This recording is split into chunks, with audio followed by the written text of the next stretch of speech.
Our talk is on unifying temporary data storage for distributed data processing.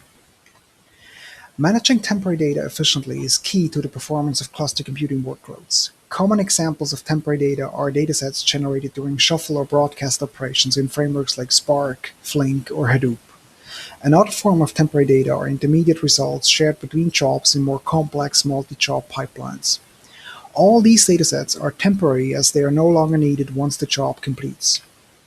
Unfortunately, current ways of how temporary data is managed has several shortcomings.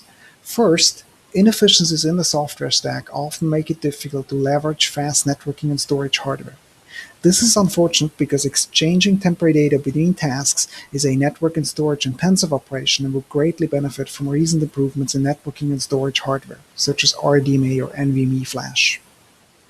Second, implementations of shuffle or broadcast operations are often tightly integrated with the data processing framework, which makes it difficult to adapt new hardware or new deployment architectures like storage disaggregation. In this work, we argue that sharing of temporary data should not be implemented as peer-to-peer data exchanges, but rather it should be implemented as storage operations on an external distributed data store.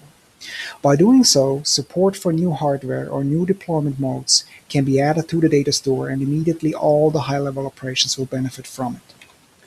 In this talk, we discuss in detail how such a distributed data store for sharing temporary data should look like. We discuss why existing storage platforms like distributed key-value stores or distributed file systems do not satisfy all the requirements needed for efficient temporary data sharing. We then present NodeKernel, a new distributed storage architecture for temporary data storage. NodeKernel's abstractions are designed to serve high-level temporary data operations like data shuffling, caching, etc.